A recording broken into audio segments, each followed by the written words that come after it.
கணம்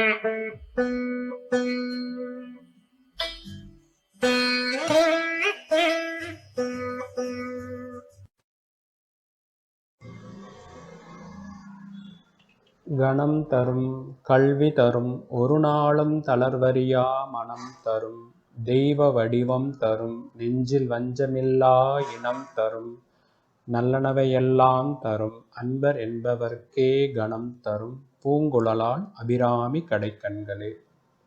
ஓம் ஈஸ்வரா குருதேவா. மனித உடலான கோவிலுக்கும் அதில் வீற்றிருக்கும் உயிரான கடவுளுக்கும் எனது பணிவான வணக்கங்கள்.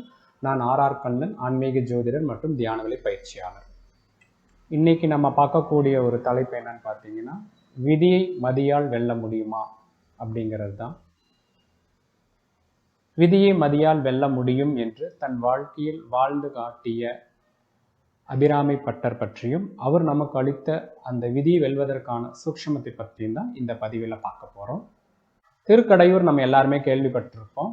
மார்க்கண்டேயனுக்கு அருள் புரிந்த ஸ்தலம், அதாவது அமிர்தகடேஸ்வரர் அபிராமி அன்னை அருள்பாலித்த திருக்கடையூரில் அபிராமி பட்டர் அப்படிங்கிறவர் வாழ்ந்து வந்துட்டு இருந்தார். அவர் பார்த்தீங்கன்னா அங்கு கோயிலுக்கு வரக்கூடிய எல்லா பெண்களையுமே அம்மனாக பாவித்து பூஜித்து மானசீகமாக வழிபட்டு வந்தவர் தான் அபிராமி பட்டர். அந்த மாதிரி வழிபட்ட அந்த நேரத்தில், அந்த காலத்தில் ஒரு நாள் தை அமாவாசை என்று அபிராமி பட்டர் ஒரு ஆழ்ந்த ஒரு தியானத்தில் இருக்கிறாரு. அமாவாசை திதியில் தியானத்தில் இருக்கும்போது அந்த நேரத்தில் அங்கே அந்த ஊர் ஆண்டுட்டு இருந்த சரபோஜி மன்னர் அங்கே வராரு. எல்லாரும் அந்த சரபோஜி மன்னரை பார்த்து எழுந்து நின்று வணக்கம் சொல்லும்போது இவர் மட்டும் எழுந்திருக்காமல் ஆழ்ந்த ஒரு தியானத்திலேயே இருக்காரு. அதை பார்த்து மன்னர் இவர் யாருன்னு சொல்லி கேட்குறாரு அங்கேருந்தவர்கிட்ட. அங்கேருந்தவங்க எல்லாரும் என்ன சொல்கிறாங்கன்னா, இவர் ஒரு சிலர் சொல்கிறாங்க இவர் ஒரு ஞானி அப்படின்னு சொல்கிறாங்க. ஒரு சிலர் இல்லை, இவர் ஒரு பைத்தியக்காரன் அப்படிங்கிற மாதிரி எல்லாருமே சொல்கிறாங்க. யார் என்ன சொன்னாலும் அரசன் இல்லையா, அதனால ஒரு நிமிஷம் யோசிச்சு அவர் யார் அப்படிங்கிறத நானே பரிசோதிச்சு பார்க்குறேன் அப்படின்னு சொல்லிட்டு அவர் கிட்ட போயிட்டு அவர்கிட்ட இன்னைக்கு ஐயான்னு சொல்லி கூப்பிடுறாரு. கூப்பிட்டு இன்னைக்கு என்ன திதி அப்படின்னு சொல்லி கேட்குறாரு. அவர் தியானத்திலேயே அம்பிகையோடைய முகத்தை அழக ரசிச்சுட்டு இருந்ததுனால எந்த பதிலும் சொல்லாமல் ஆழ்ந்த மௌனத்திலே இருக்காரு. மறுபடியும் கேட்குறாரு, மறுபடியும் சப்தமாக கேட்கும்போது இன்னைக்கு போடா, இன்னைக்கு பௌர்ணமி அப்படின்னு சொல்லிடுறாரு. அதை கேட்டவொடனே மன்னருக்கு கோபம் வந்துடுது. இன்னைக்கு அமாவாசை அன்னைக்கு இன்னைக்கு பௌர்ணமின்னு சொல்றாரு. இவர் ஒரு ஞானி கிடையாது, இவர் பித்து பிடித்தவர் தான். எனவே இவரை கைது செஞ்சிருங்க, கைது செஞ்சு அரண்மனைக்கு கூட்டிட்டு வாங்க அப்படின்னு சொல்லிட்டு போயிடுறாரு. கொஞ்ச நேரம் கழிச்சு தியானத்துலேருந்து அபிராமி பட்டர் கண் விழிக்கிறாரு. அப்போ கண் விழிச்சுன்னா அங்கேருந்து அர்ச்சகர் இங்கே இந்த நடந்த நிகழ்ச்சிகள் எல்லாமே அபிராமி பட்டருக்கு உணர்த்துறாரு. ஆஹா, நம்ம தியானத்தில் இருக்கும்போது இந்த மாதிரி மன்னர் வந்திருக்காரு, இந்த மாதிரி நம்ம தவறு செஞ்சுட்டோமேன்னு சொல்லிட்டு வருந்துறாரு. இருந்தாலும் நான் அந்த நேரத்தில் தியானத்தில் இருந்ததுனால அம்பிகையோட முகத்தை ரசிச்சுட்டு இருந்ததுனால இந்த மாதிரி தவறுதலாக அமாவாசை அன்னைக்கு நான் பௌர்ணமின்னு சொல்லிட்டேன். இது அம்பிகையை வெளிப்படுத்திய ஒரு வார்த்தை தான். அப்போ அம்பிகை என்னை இந்த சூழ்நிலையிலேருந்து என்னை காப்பாற்றுவா அப்படின்னு சொல்லிட்டு நம்பிக்கையோடு இருக்கிறாரு. அப்போ அந்த நேரத்தில் பார்த்தீங்கன்னா அரண்மனையிலிருந்து 2 காவலர்கள் வராங்க. வந்துட்டு இந்த அபிராமி பட்டரையும் கூட்டிகிட்டு போய்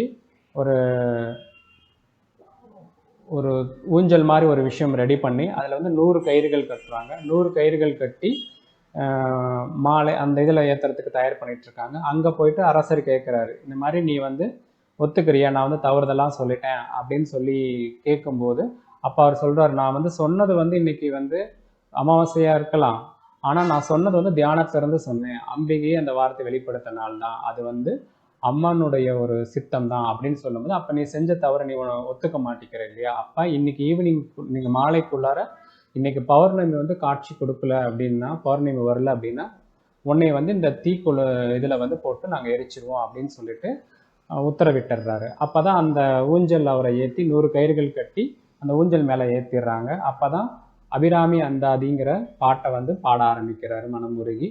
ஒவ்வொரு பாடாக பாடும்போது ஒவ்வொரு கயிறை அறுத்துட்டு வருவாங்க. அந்த மாதிரி பாடும்போது ஒரு பாட்டுக்கு மேலே பாடும்போது அன்னையோடைய அருளால் ஒரு அன்னை தன்னுடைய காதில் இருந்த தோடை எடுத்து வான்வெளியில் வீசுகிறாங்க. அப்போ அந்த நேரத்தில் பார்த்தீங்கன்னா அது வந்து ஒரு பௌர்ணமி போன்ற அங்கே இருக்கிற எல்லாருக்கும் வந்து மிகப்பெரிய ஒரு பிரகாசத்தை கொடுக்குது. அது மட்டும் இல்லாமல் அங்கே இருக்கிறவங்களுக்கு எல்லாருக்கும் ஒரு பெரிய ஒரு தெளிவையும் ஞானத்தையும் அந்த சக்தி வந்து கொடுக்குது. இது வந்து அந்த காலத்தில் நடந்த ஒரு வரலாற்று உண்மை. இந்த நிகழ்ச்சியை வந்து நம்ம வந்து எப்படி நம்ம புரிஞ்சுக்கலாம்னு பார்த்தீங்கன்னா, அன்னைக்கு வந்து அவருடைய அபிராமி பட்டர் தியானத்தில் இருக்கும்போது அவருக்கு அந்த சூழ்நிலையில் ஏற்பட்டது வந்து ஒரு சங்கடமான ஒரு நிலை. இது வந்து விதி.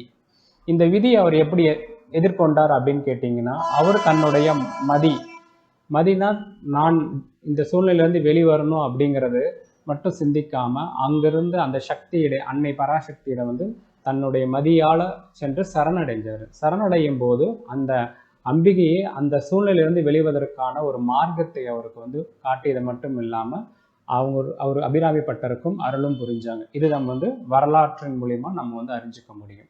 சரி, அப்பேற்பட்ட அபிராமி பட்டர் தான் அதுக்கு அடுத்த பிறவியில ஈஸ்வர பட்டரா வந்து பிறக்கிறாரு. அவர் இந்த மாதிரி உலக மக்கள் எல்லாருமே இந்த மாதிரி விதியின் வசத்தால் எல்லாருமே உடல் நோய்வாய்ப்பட்டு விபத்துகளாலும் மரணங்களால் இந்த மாதிரி நிறைய விஷயங்கள், கடன் பிரச்சனை, இந்த மாதிரி உடல் நோய் பிணிகள், இந்த மாதிரி ஒவ்வொருத்தரும் விதியின் வசமாக கஷ்டப்பட்டுட்டு இருக்கிறாங்க. இதில் எல்லாத்துலேருந்து அவங்க வந்து மீண்டு வெளிவரணும், நல்ல ஒரு மார்க்கத்தில் இந்த வாழ்க்கையை வாழணும், ஆனந்தமாக வாழணும் அப்படின்ட்டு அவரு தன்னுடைய சீடரான அந்த பிறவியில் சரபோஜி மன்னராக இருந்து அடுத்த பிறவியில் அவருக்கு சீடராக வந்த ஞானகுரு வேணுகோபால் சுவாமிகள் மூலமாக இந்த ஆத்ம சுத்தி அப்படிங்கிற ஒரு பயிற்சியை வந்து அவர் தியானத்தை வந்து அவருக்கு சொல்லி கொடுக்குறாரு. அந்த தியானத்தின் மூலியமாக மனிதன் எப்பேற்பட்ட பிணியாக இருந்தாலும், தோஷமாக இருந்தாலும், கர்மாக்களாக இருந்தாலும் இந்த ஒரு விஷயத்தை வாழ்க்கையில் கடைபிடிக்கிறதன் மூலியமாக அந்த பிரச்சனைகளிலிருந்து நாம் மீண்டு வெளிவர முடியும். நம் மதியை பயன்படுத்தி இறைவனோட அருளால் வெளிவர முடியும் அப்படிங்கிறத ஒரு தியான நுட்பமாகவே இந்த மக்களுக்கு வந்து அவர் வந்து கொடுத்தாரு. அந்த பயிற்சி தான் ஆத்ம சுத்தி பயிற்சி. இந்த பயிற்சியெல்லாம் யாரெல்லாம் செய்யலாம் அப்படின்னு கேட்டிங்கன்னா, முக்கியமாக யாரெல்லாம் வாழ்க்கையில் பிரச்சனைகளை சதா ஒவ்வொரு நாளும் சந்திச்சுட்டு இருக்காங்களோ அவங்கெல்லாம் நிச்சயமாக கட்டாயமாக இந்த பயிற்சி செய்யணும். உதாரணத்துக்கு சொல்லணும்னா, மருத்துவத்துறையில் இருக்கிறவங்க, வழக்கறிஞர்கள் மற்றும் நீதித்துறையில் இருக்கிறவங்க, அதை மக்களை ஒவ்வொரு நாளும் ஒரு பிரச்சனைகளை சந்தித்து அதற்கு தீர்வு சொல்லக்கூடியவங்க யாராக இருந்தாலுமே இந்த ஆத்ம சுத்திங்கிற பயிற்சி வந்து செய்யணும். ஏன் செய்யணும் அப்படின்னு கேட்டிங்கன்னா, இதை செய்யாமல் விட்டாங்கன்னா அவங்க வந்து எதிர்த்தாப்பில் இருக்கிற வரக்கூடியவங்க சொல்லக்கூடிய நிகழ்வுகள் எல்லாமே கூர்ந்து கவனிக்கக்கூடிய கேட்கக்கூடிய சூழ்நிலையில் இருக்கிறாங்க. அப்படிங்கும்போது அந்த உணர்வுகள் இவங்களை வந்து பாதிக்கிறதுக்கான நிறைய வாய்ப்புகள் இருக்குது. அப்படிங்கிறதுனால தான் அந்த சூழ்நிலையில் இருக்கிறவங்க எல்லாருமே இந்த ஆத்ம சுத்திங்கிற ஒரு பயிற்சியை தினந்தோறும் வாழ்க்கையில் கடைபிடிக்கிறது மூலமாக ஒரு 15 நிமிடம் தான், அதாவது நைட் படுக்கிறதுக்கு முன்னால் ஒரு 15 நிமிடம் இந்த பயிற்சி செய்கிறதன் மூலிமா பார்த்தீங்கன்னா அன்றைய காலையிலிருந்து நைட்டு வரை நடந்த எல்லா நிகழ்வுகளையும் செயல்களையும் பார்த்தீங்கன்னா நம்ம விழிப்புணர்வாக நம்ம உணர்வுக்கு கொண்டு வந்து அந்த நினைவுகளை எல்லாத்தையுமே இறைவனிடம் சமர்ப்பணம் செஞ்சு இந்த ஆத்ம சுத்திங்கிற இந்த ஒரு நுட்பத்தை பயன்படுத்தி தியானம் செஞ்சு அதை நம்ம உணர்வுலேருந்து நீக்கிட்டோம்னா அதனால் எந்த ஒரு பாதிப்பும் இல்லாமல் நம்மளுடைய ஆத்மா வந்து சுத்தம் அடைஞ்சிடும்.